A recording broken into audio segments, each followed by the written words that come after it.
Hi అందరికీ welcome back to my channel Lavanyaraj. ఈరోజు special వచ్చేసి కోకోనట్ క్రిస్పీ లడ్డూలు. చాలా సింపుల్ అండి, చేసుకోవడం చాలా టేస్టీగా ఉంటాయండి. ఒకసారి అయితే ఇలా ట్రై చేయండి. ఎప్పుడు చేసుకునే విధంగా కాకుండా ఇలా ఒక్కసారి అయితే కొత్తగా ట్రై చేయండి, చాలా బాగుంటాయి.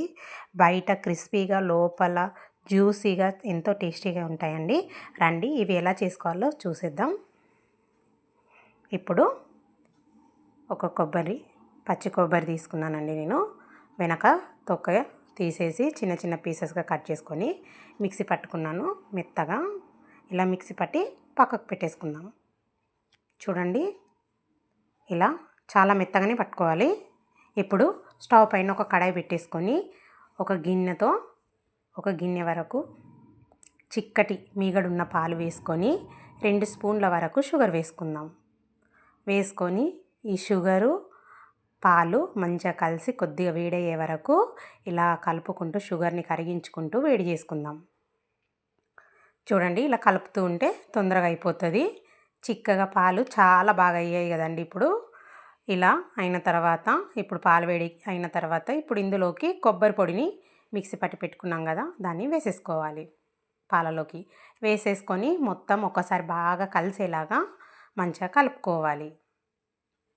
కొబ్బరి అనేది పాలల్లో మంచిగా కలిసి మంచిగా ఫ్రై అవ్వాలండి, అందుకని దీనికి కాస్త టైం పడుతుంది. ఇలా మంచిగా కలుపుకుంటూ దగ్గరికని చేసుకోవాలి. ఇది చేసేటప్పుడు స్టవ్ అనేది మీడియం సిమ్లో పెట్టుకొని చేసుకోవాలి. చూడండి, ఇప్పుడు దగ్గర పడుతుంది కదా, ఇలా స్పూన్తో కలుపుతున్నాం కదా. ఇప్పుడు ఒకసారి కొంచెం కొబ్బరిని తీసుకొని ఇట్లా చేయితోటి నొక్కి చూసుకోవాలి. ఇలా ముద్దలాగా వచ్చిందంటే ఇది పర్ఫెక్ట్గా రెడీ అయినట్టు.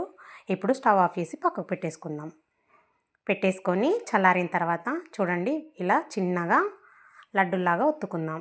రౌండ్గా చేసుకుందాం. లడ్డూలాగా చిన్న చిన్న సైజు లడ్డూలాగా చేసుకుందాం. చేతికి ఎటువంటి నెయ్యి ఆయిల్ ఏం రాసుకోకుండా డైరెక్ట్గా చేసుకోవచ్చు.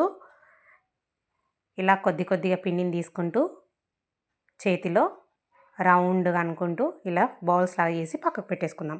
ఇప్పుడు వీటిని డీప్ ఫ్రిడ్జ్లో పెట్టుకుందాం. ఒక 10 లేదా 15 నిమిషాలు డీప్ ఫ్రిడ్జ్లో పెట్టేసి అలాగే వదిలేయాలి. ఇప్పుడు స్టవ్ పైన ఒక కడాయి పెట్టేసుకొని 1 కప్పు వరకు షుగర్ వేసుకుందాం. ఏ కప్పుతో అయితే పాలు తీసుకున్నామో అదే కప్పుతో షుగర్ తీసుకోవాలి. తీసుకొని ఇందులోకి నెయ్యి లేదా నూనె 1 స్పూన్ వరకు వేసుకొని మంచిగా కలుపుకుందాం. షుగర్ అంతా కరిగి పాకం రావాలండి. ఇలా షుగర్ అంతా బాగా కరిగించుకుందాం. షుగర్ అనేది ఎక్కడ మాడకుండా కలుపుతూనే ఉండాలండి. చూడండి, ఇప్పుడు షుగర్ అనేది కరిగిపోయి రెడీ అయింది కదా, తీసి పక్కకు పెట్టేసుకుందాం. చూడండి, కొద్దిగా చల్లారిన తర్వాత కలర్ అనేది ఇంకా మారిపోయింది.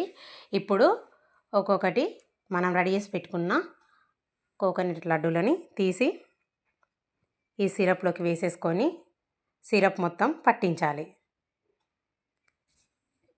ఇలా పట్టించి తీసుకొని ఒక్కొక్కటిని ఒక ప్లేట్లోకి వేసేసుకోవాలి. ఆ ప్లేట్కి కాస్త నెయ్యి రాసుకోండి. ఇలా వేసేసుకొని చూడండి, ఎంతో టేస్టీగా ఉండే క్రిస్పీ కోకోనట్ లడ్డూలు. ఓకే ఫ్రెండ్స్, ట్రై చేయండి. బాయ్.